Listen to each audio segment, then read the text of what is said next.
Hey guys, welcome to M&M Plants. Today I want to cover about this beautiful begonia. I have shared the care tips of polka dot begonia I think 8 months ago. It's already there on the channel. So if you want to see the complete care guide of how to take care of your polka dot begonia, you can watch that video. The link of that video will be in the description.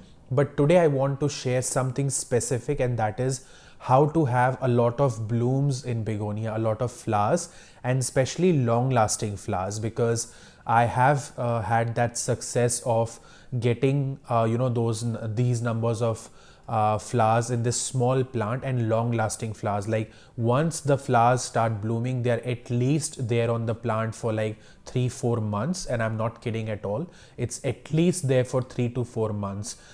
Begonia plant, yes, it's a beautiful plant, the polka dot is beautiful, but I feel the flowers are very pretty. So let us understand what needs to be done. The first things first, we all know that begonia doesn't like direct sun, which is absolutely true, and it likes shade. It's a shade loving plant. But if you want your plant to bloom a lot, you have to make sure that if it's not getting the direct sun, the bright indirect light it should get throughout the day, which is from morning till evening, the whole day, and it should be a lot of light. So if your begonia is inside your house, you should keep it around a window where there is light throughout the day. My begonia, I have now kept it outside because outside it gets a lot of light and it's under the shed, so it does not get direct sun, but it gets a lot of bright indirect light throughout the day, which I would say is for 10 hours at least.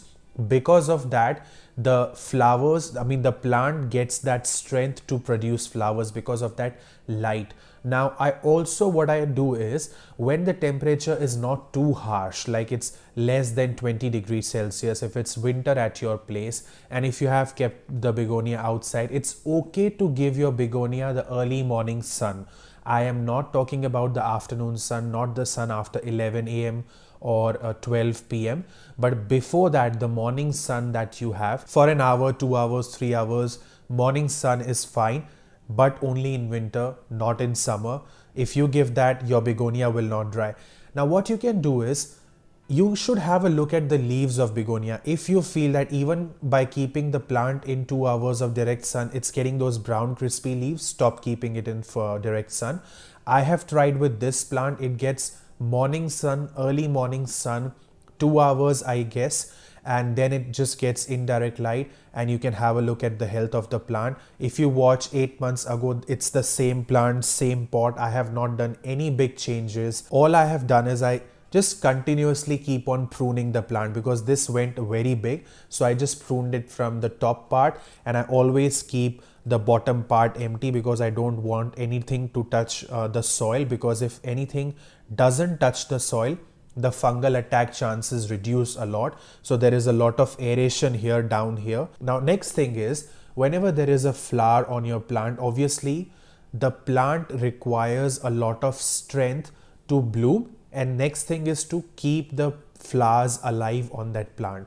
So not only the leaves need energy, but the flowers, they consume a lot of energy of the plant. So this small plant, so many flowers, this plant will require food. So what I do is, every 2-3 months I give it organic compost mixed with cow manure and bone meal powder. If you want to skip organic compost, that is okay, but try and give it cow manure and mixture of cow manure and bone meal powder. Just give it like all 4 directions, one handful. Give it on all 4 directions, a little bit of mix, and that should be fine.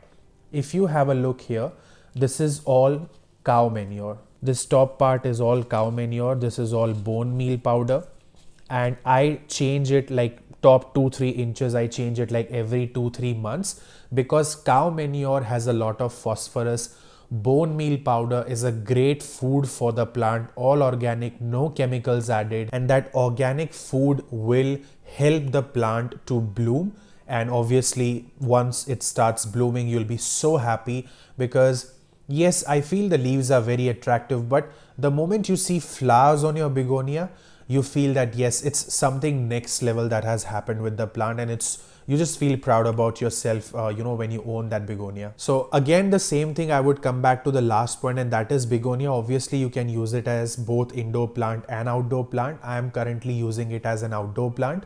I've kept it outside. You can keep it inside.